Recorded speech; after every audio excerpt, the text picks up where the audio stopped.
Leo mada yetu tutazungumzia darasa letu, yani fadhila au thamani ya kutoa, kumsaidia mwenzio hata kama wewe mwenyewe una shida, lakini unamsaidia mwenzio. Amekuomba, hakukuomba, lakini unatoa sadaqat.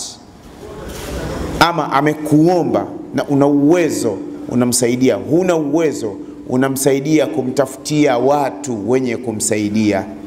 Na uangalie wale watu watakao msaidia, Mwenyezi Mungu nini anachokuwa anawalipa. Tunakwenda katika suratul Hashri aya 9. Allah subhanahu wa ta'ala anasema, wayu'thiruna ala anfusihim walau kana bihim khasasa.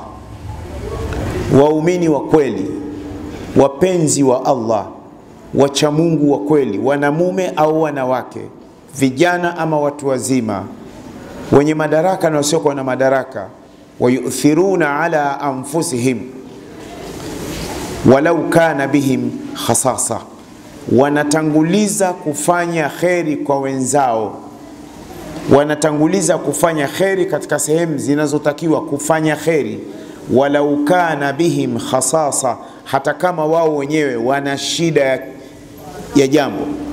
Anapelekewa jambo kwamba bana panahitajika jambo fulani au pana kheri inatakiwa ifanywe, yeye mwenyewe ana dhiki zake, inawezekana kazi zake zimembana, lakini kwa sababu ya kutaka radhi za Mwenyezi Mungu anatoa khairat, lakini yeye mwenyewe ana shida.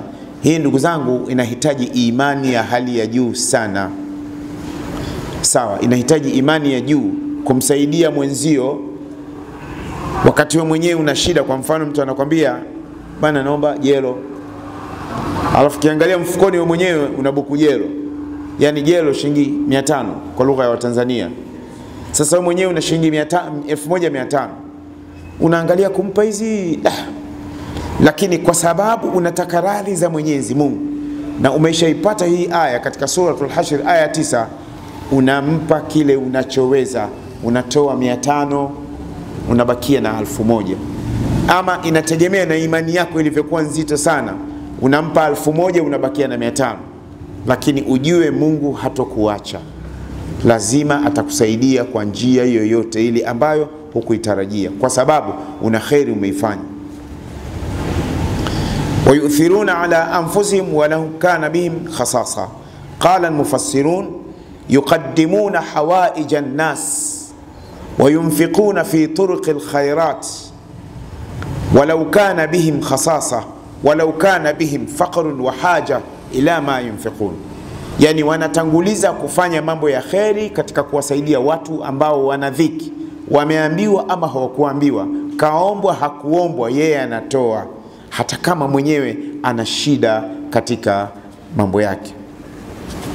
Ukienda katika suratul Insan, ni sura 76 aya ya 8, Allah anasema wayut'imuna at'ama ala hubbihi miskinan wa yatiman wa asira ila akhir alaya. Waumini wa kweli ambao umetajwa katika ile suratul Hashri, chakula, misaada ya chakula, misaada ya vinywaji. Yani mtu anaamua kupeleka maji pahala, anawachimbia watu kisima ama msikitini, na msikitini nao yale maji yanakuwa yanatolewa kama tunavyoona hapa nje mwenye mkuu, yale maji si yanachotwa bure. Na kama tunavyoona kuna mtu ametuwekea freezer hapa la maji ya baridi, ni Muislam si Muislam anakunywa, si ndio? Wanachota. Na tunaona katika baadhi ya maeneo mbalimbali hapa, yani mtu anaamua kufanya kheri, wayutimuna at'ama, na wanatoa chakula. Ama unaamua tu kwamba leo maghrib nitatoa kahawa au nitatoa chai au nitafanya jambo fulani pahala fulani katika sehemu fulani, ala hubbihi, pamoja na kukipenda kwake yeye mwenyewe. Kile chakula anakipenda, kile chakula yeye mwenyewe anakipenda na anakitamani, anadhiki nazo, lakini anawapa nani?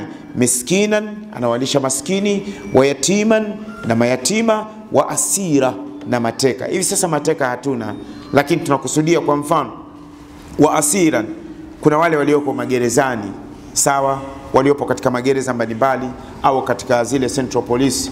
Unaweza ukafata utaratibu kupitia mwenyekiti wako wa serikali ya mtaa au kupitia mjumbe wako, sawa, kwamba bwana, naomba mheshimiwa, mimi nipe barua, nataka kwenda polisi ama nataka kwenda magereza. Shida yako unaeleza, anakuandikia barua mheshimiwa, sawa, atakwambia lete picha, kitu gani.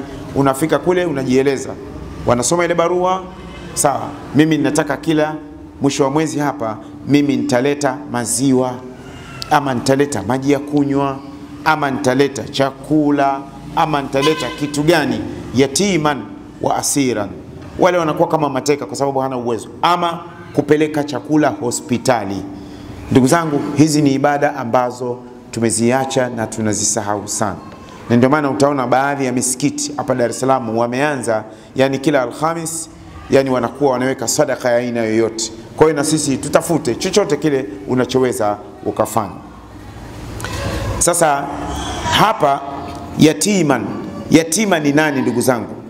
Yatima ni yule aliyefiwa na baba akiwa bado mdogo, hajaweza kuendesha maisha yake, anaitwa yatima.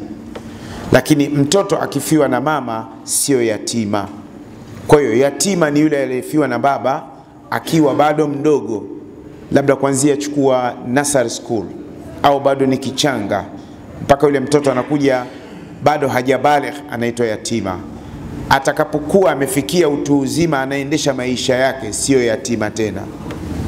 Sawa, chukua mfano mtu kama mimi, siwezi kuitwa yatima pamoja na kuwa sina baba.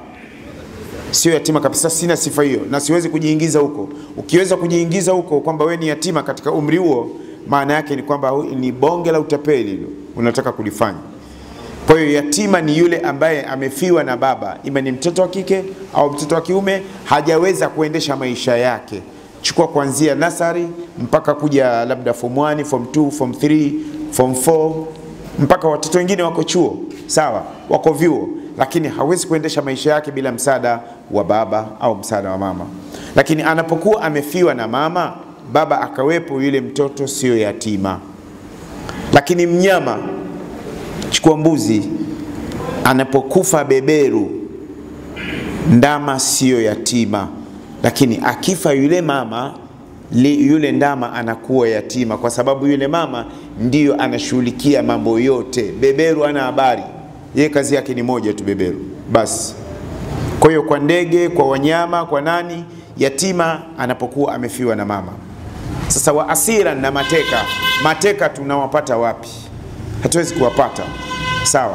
Inawezekana wapo katika baadhi ya maeneo ambayo baadhi ya nchi nyingine kuna vurugu, kuna shida, na ukuta mtu katekwa, kafanyiwa hivi, na wanaambiwa wapo pahala fulani, na wanaambiwa yupo pahala fulani, lakini huwezi kumfikia, sawa. Katika baadhi ya nchi nyingine ambazo kuna shida hizo, tumuombe Mwenyezi Mungu atupe kheri na amani na utulivu katika nchi yetu.